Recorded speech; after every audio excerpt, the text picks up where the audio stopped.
Hi, welcome back to another one of my videos. It's so hot today. For all you good folks who have been with me for all this while, thank you so much for your support. For all you new people who happen to be, here on my channel, I hope you enjoy your stay. I'm, the Kampong kid. Moving forward in this new series, not really a new series, but the continuation of a series that I have always wanted to do for a long time now. I guess I'll be working more on it. Basically, it's my perspective of a Singaporean living here in Japan for the past 20 years. Just want to talk about, some of the stuff that I do, what are the difference between Singapore and Japan. So let's just dive right in. Today we have a machine here that I don't suppose most people in Singapore will get to see. This is our a wood splitting machine.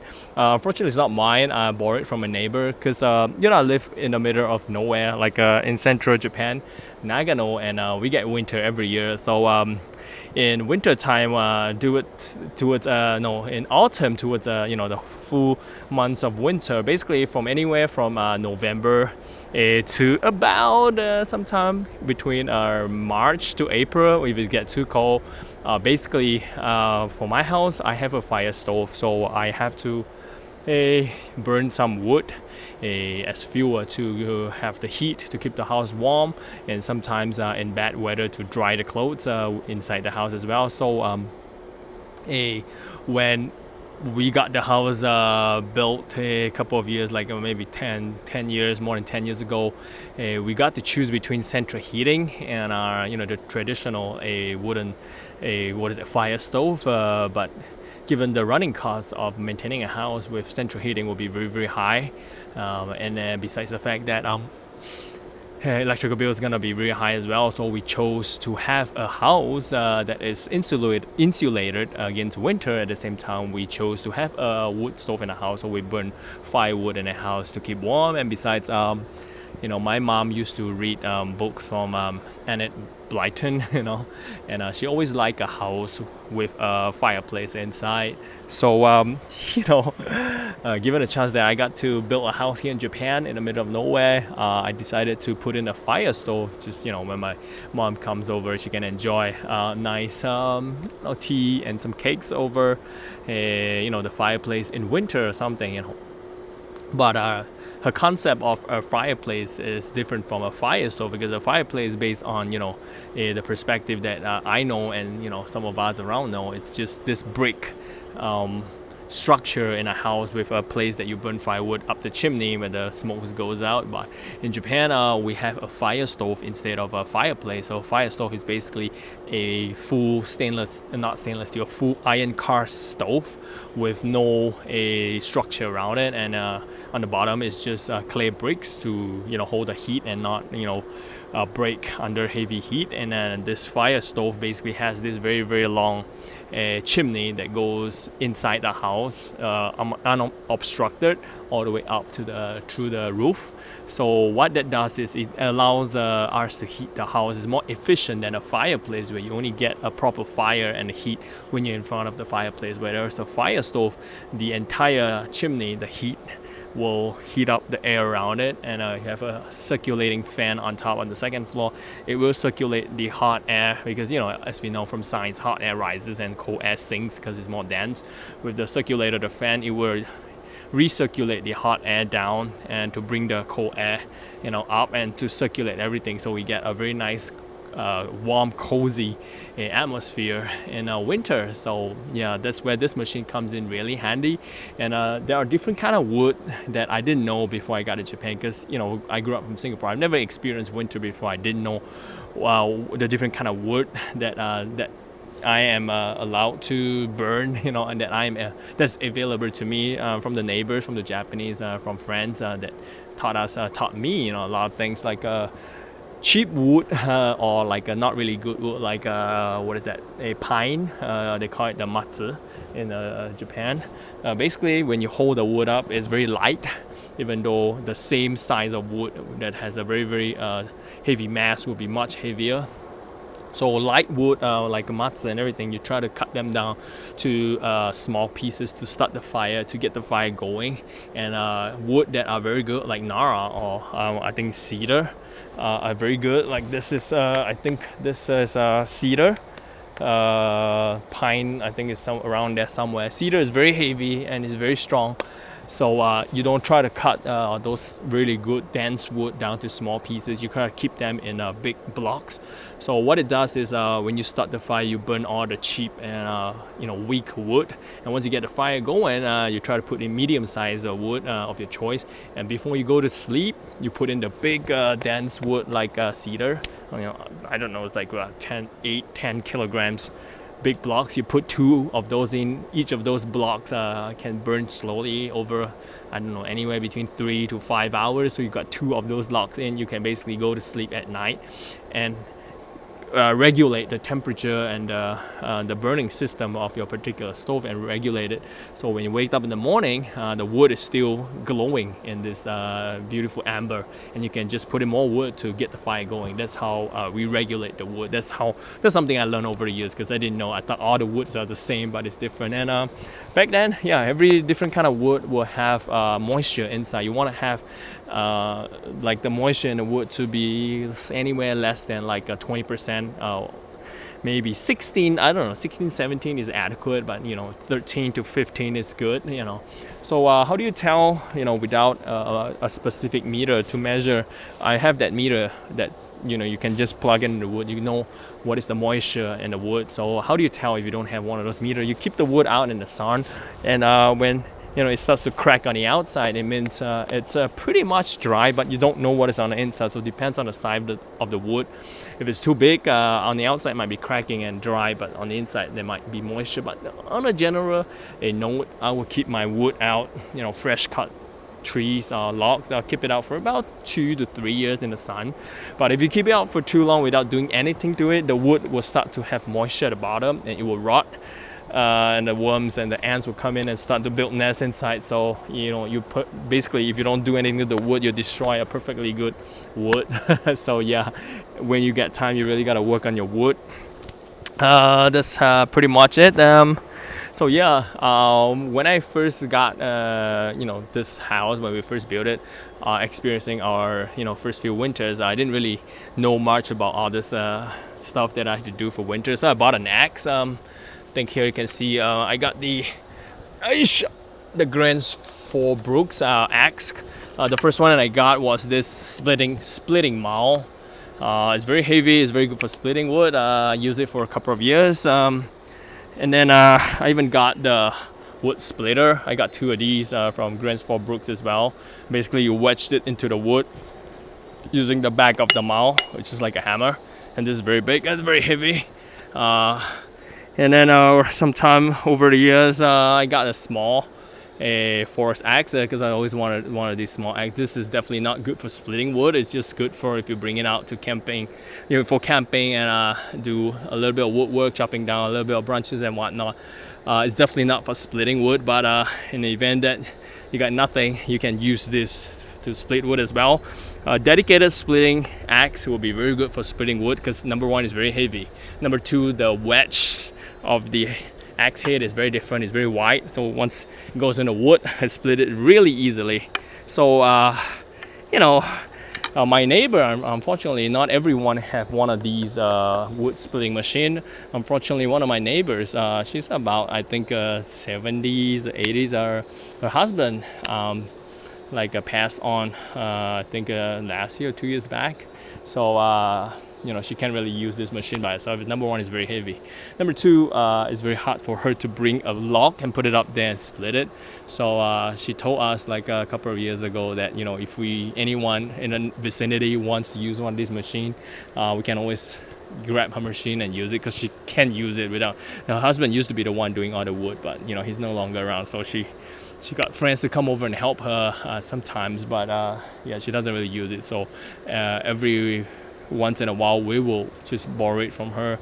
I'll get gas. It runs on gasoline, so I'll just get gas and I'll fill it up and then start the motor up. It's a little bit noisy, so I'm not gonna start it out. Basically, it has this giant pump here, and you put the giant log up here. You move the lever down, it will push it in this direction, and there's a splitter here. and it would just split the wood. It gets the job done a lot way faster than the axe. But the axe is fun, to split a cup of wood.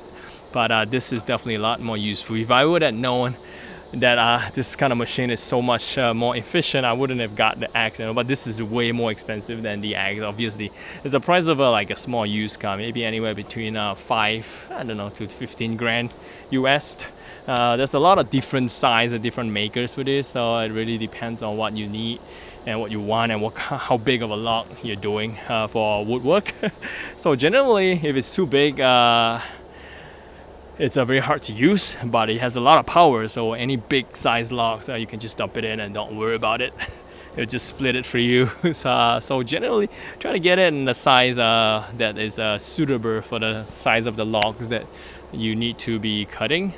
So for me, I got a chainsaw like a couple of years back, a small little gasoline powered steel chainsaw that I kind of used the chainsaw to cut the wood down to the size that I want, and then I split it using the wood splitter from my neighbor. So basically, yeah, all this equipment, it's better to know what you're doing and then try to see your budget and the weight itself, what you're gonna use it for before before committing to one of these machines, because they don't come cheap. You're definitely not gonna get the most out of it if you are getting something that is overpowered and you don't really use it. So it gets it basically guzzles a lot of fuel. If you get one that is too small, it might not have the strength to split the wood properly. So it's better to check on what your usage will be before committing to one of these. But my neighbor, she doesn't really use it. So I think around us there are two that I know of, two neighbors that have one of these machines. One of those neighbors, he's a very quiet man. He's not married. He has like a dog and a cat in his house, and he doesn't really talk much to a lot of people. But he's a nice guy. Yeah, I mean, these days we hardly see him. When I first moved here, he used to walk his dog around. He has a border collie, and it's very, very cute. It's a very smart dog, not on leash, but the dog obeys his commands. But as more and more people start moving around the neighborhood, he stopped going out and talking to the people. He's I don't know, he's a very reclusive man. But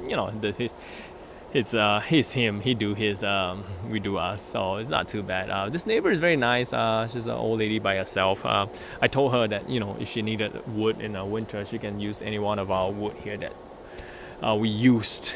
That we prepare using her machine, but she says she's old. It's very hard for her to bring the wood and everything. So she has like a dual-purpose air conditioner in the house that she uses it for most winters. Sometimes she uses some wood. Yeah, I mean, she can grab any one of all this available fuel outside, my house. So I'm just gonna continue doing videos like that, or stuff that we don't get to see in Singapore yet. So if you're planning to move to Japan sometime in the future for retirement, which I highly recommend anyone in Singapore, it'll be a good move. Recently I found out that there's a few other Singaporeans that actually moved to Japan. They bought like an old akiya, which is an abandoned old house, and they renovated. So it's kind of nice to have more and more Singaporeans moving here to Japan. Like back then, more than 20 years ago, I don't suppose I know anyone. I was like one of the first few. I wouldn't say the first few. I'm sure there are a lot of Singaporeans here, but they're just not on YouTube or anything. But around me, I think I was the only one here in Kurizawa, and then followed by another Singaporean here in Kurizawa. But over the years, I think there are maybe, I don't know, quite a few here in Kurizawa as well. I'm not sure. Don't quote me on that. But other parts of Japan, I mean, more and more Singaporeans, even young and old, are moving here to Japan. It's definitely a choice that takes a lot of courage and a lot of perseverance to make it work. Because if you want to come to Japan, you want to move here, you want to retire here, basically it's not as easy, but it's also not hard. But you just gotta know what you're doing.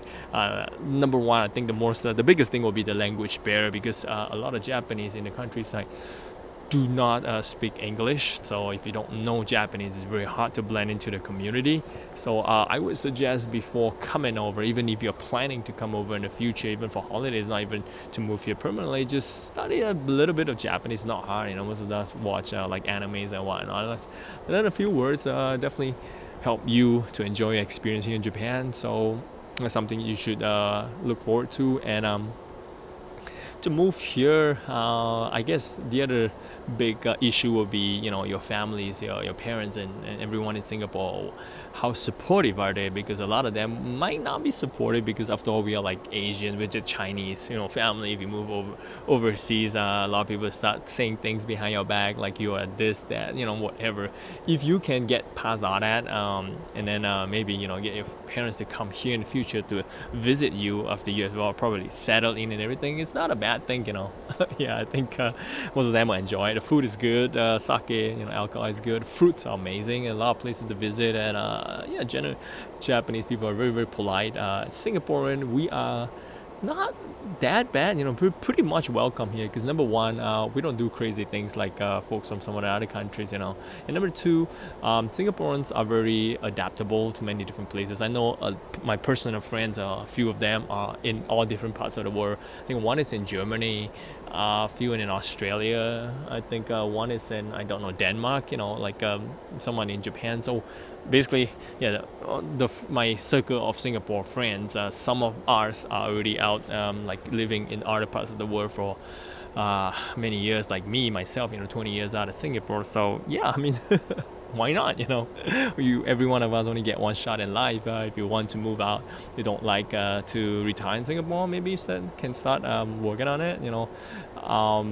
Like recently, I also found out about like what is that? Like to get a kitchen car to go around selling food, in a food truck. How feasible is it? It's actually not too bad, but yeah, I'll talk a little bit more about that in a different video. So this video is a very short one about talking about all this different kind of equipment that I'll be using, if I live in a place here in Japan that has winter, and I have all this, I need to prepare all this fuel for winter, and all this wood that I stacked out outside my house to dry them. Over time, a lot of spiders will make little holes in the wood. You can tell, like from the front of the wood, little holes. They'll build nests inside. So if you bring one of those wood inside the house, you can hear all that little cracking, clicky sound every now and then, because it's just the little spiders inside making sound. So if you just gotta be careful with that, because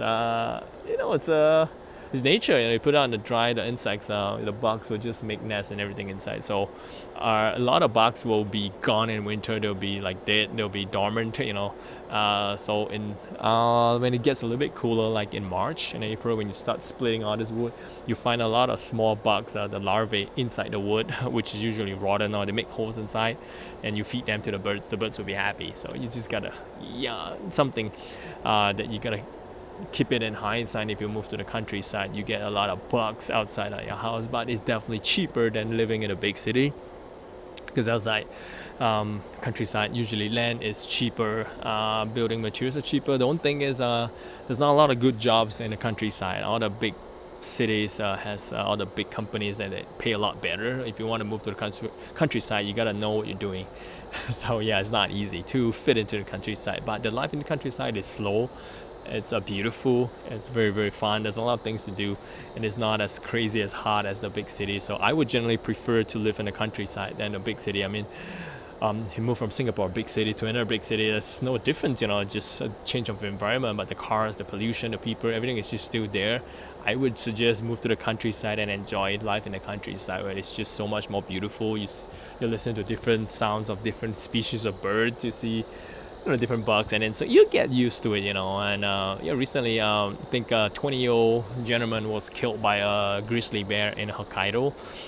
His friend, like, it's a very popular place for like people to go hiking and whatnot, and I think his friend reported that a bear attacked his friend, and they sent out patrols and everything, the hunters, and they couldn't find him, and I think there was in the news that they found his body today, that he was killed by a grizzly bear, and they killed the big grizzly bear, two bear cubs, which is kind of sad. Like bears has been on a rampage a couple of years now, in northern part of Japan, because I mean, one of the reasons because there are less and less people in the rural areas, and then because of the weather, the changes in the weather is so hot, and the bears couldn't find any food out in the mountains, so they come down to where people are living, where you can get free food and trees. The fruits grow on trees. So yeah, bears are on pretty what is that rampant in other parts of Japan. Here I am in Karizawa. There are bears sightings every now and then, but a lot of the bears are